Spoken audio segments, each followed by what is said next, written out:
नमस्कार, times of Swaraj में आप सबों का स्वागत है। मैं हूं संतोष सिंह और आज हम तमाम शिक्षकों से एक अपील करने जा रहे हैं। ये खबर तो बहुत हल्के फुल्के अंदाज में मीडिया वाले ने छापा है, लेकिन बहुत ही गंभीर सवाल इन्होंने किया है। जो सवाल है कि रजौली के बीओ 4 मिनट में 11 किलोमीटर दूर विद्यालयों का कर लेते हैं निरीक्षण, इतने समय में ड्रेस भी कर लेते हैं चेंज। हेडिंग ये है और टेक्स्ट अगर पढ़िएगा तो टेक्स्ट में हालांकि उन्होंने एक अलग अंदाज में खबर बनाई है वो खबर, लेकिन खबर बहुत ही सीरियस खबर है। और हमें लगता है कि आप तमाम लोगों को जो रील्स बनाने में समय व्यतीत कर रहे हैं ना, एक से एक रील्स बना रहे हैं कि शिक्षक को क्या क्या पत्नी छोड़ कर जा रही है, शिक्षक नौकरी छोड़ने की बात कर रहे हैं, पत्नी अलग गुस्से में है, पति अलग गुस्से में है।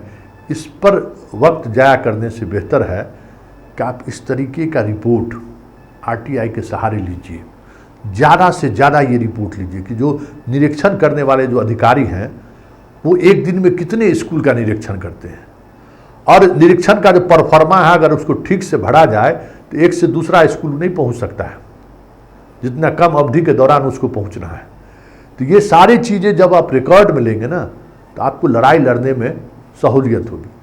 इस एक खबर ने आपको लग रहा होगा कि ये छोटी मोटी खबर है, ऐसा नहीं है, ये बहुत ही बड़ी खबर है। और हम बार बार कहते हैं कि आप स्थानीय मीडिया का इस्तेमाल करिए, स्थानीय यूट्यूबर्स का इस्तेमाल कीजिए। आप अपना चेहरा मत दिखाइए ना, चेहरा दिखाने का बारी आता है तो आप उसी समय चेहरा दिखाते हैं जिस समय में आपका कुछ व्यक्तिगत मसला आता है। लेकिन जब सामूहिक मसले की बात आती है तो कहते हैं कि डैट सेंटर में भोजन नहीं मिला, कहेंगे वीडियो भेज दीजिए, तो वीडियो नहीं भेजते। लेकिन बच्चा बीमार हो रहा है तो एक से एक वीडियो भेजा जा रहा है, शिक्षक एक्सीडेंट में घायल हो जा रहे हैं, एक से एक वीडियो भेजा जा रहा है। तो ये आपकी व्यक्तिगत लड़ाई है। हम बार बार आपको कहते हैं कि इस व्यक्तिगत लड़ाई को हमारे जैसे मीडिया कर्मी बहुत देर तक आपके साथ नहीं खड़ा हो सकता। हम इस आधार पर पाठक से नहीं लड़ सकते।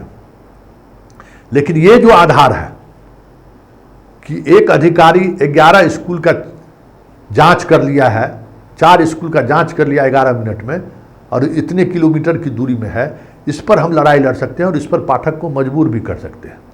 और ये खबर अगर जितनी ज़्यादा चलेगी उतना आपको मदद मिलेगा। आने वाले समय में हाई कोर्ट जितना का सैलरी कटा है, जितने लोगों को पनिशमेंट दिया गया है, उन सब तमाम लोगों के लिए ये इस तरीके का रिपोर्ट रामबाण साबित होगा।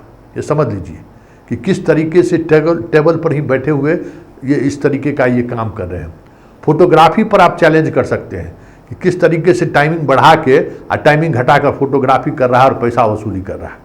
बहुत सारी चीज़ें हो रही है ना, उन चीज़ों के सहारे आप लड़ सकते हैं, पाठक को हरा सकते हैं, पाठक को लील डाउन करा सकते हैं। और वो लड़ाई लड़नी चाहिए। हम बार बार यही कहते हैं कि ये लड़ाई लड़िए आप लोग। और इस तरीके की चीज़ें, ये बताइए, ये जो पत्रकार जिसने भी खबर रजौली से लगाई है, सैल्यूट कीजिए उस पत्रकार को कि उसने मेहनत करके ये चीज़ें निकाली। हमें नहीं लगता कि कोई मास्टर साहब का सहयोग किया हुआ चीज़ है। इस पत्रकार से के जिला प्रभारी से मेरी बात हुई है, कहा कि ये क्रांतिकारी पत्रकार है, इस तरीके का खबर निकालते रहता है। तो इस तरीके का क्रांतिकारी पत्रकार बहुत आपको मिलेगा, उसका आप इस्तेमाल कीजिए।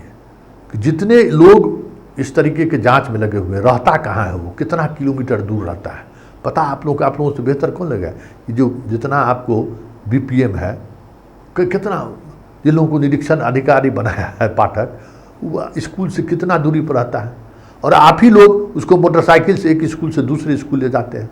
क्यों ले जाइएगा? कहिए उसको अपना मोटरसाइकिल से जाएगा। पता चलता है कि एगो स्कूल पर फोन करता है तो मास्टर साहब जाते हैं मोटरसाइकिल से उसको लेकर आते हैं, और फिर दूसरा स्कूल पर आकर फोन करके बुलाया रहता है, उसके मोटरसाइकिल पर चढ़ के फिर दूसरे स्कूल जांच करने के लिए जाता है। क्यों आप उसको मदद करिएगा? वो आपका भला चाहने वाला है, आपको नहीं बचाएगा। क्योंकि पाठक जब उसको ये कह रहा है कि तुम अटेंडेंस नहीं काटेगा तो तुम्हारा अटेंडेंस काट देंगे, तो किसी का अटेंडेंस काट देगा। इसलिए ये लड़ाई समग्रता में लड़ने की जरूरत है, और समग्रता में आप लड़ाई लड़ेंगे तो भ्रष्टाचार के जो इशूज हैं उस पर आपको आगे आना चाहिए। और ये खबर साधारण खबर नहीं है, इस खबर से आपको हाई कोर्ट में बड़ी राहत मिल सकती है। समझ गए ना। बहुत सारे मामले में हम लोग तो देखते हैं कि कोई घटना घटती है ना, तो देखिए पीओ और टाइमिंग बहुत महत्वपूर्ण होता है। मतलब घटना स्थल और समय, किसी भी घटना एफआईआर दर्ज होता है ना उसको बहुत, और उसी में रियल मर्डरर भी बच जाता है। पुलिस अगर गलती कर दी उस टाइमिंग और घटना स्थल के विवरण में तो रियल मर्डरर भी बच जाता है। रियल मर्डरर को लाभ यही इसी सब में मिलता है।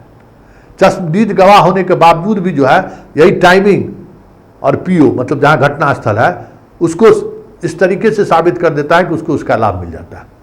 तो ये महत्वपूर्ण चीज़ है कि जो व्यक्ति आपका जांच करने वाला अधिकारी है वो एक दिन में कितने जांच कर रहे हैं, और ये सब बना कर रखिए कि एक दिन में कितना किलोमीटर चला जाता है और उसका टाइमिंग क्या है जांच करने के लिए। वो जो रिपोर्ट करता है उसका टाइमिंग क्या है, सब लेके इकट्ठा कीजिए ना आरटीआई में। आप नहीं मांगेंगे, दूसरे कहीं आरटीआई में मांगे, जमा करके रखिए।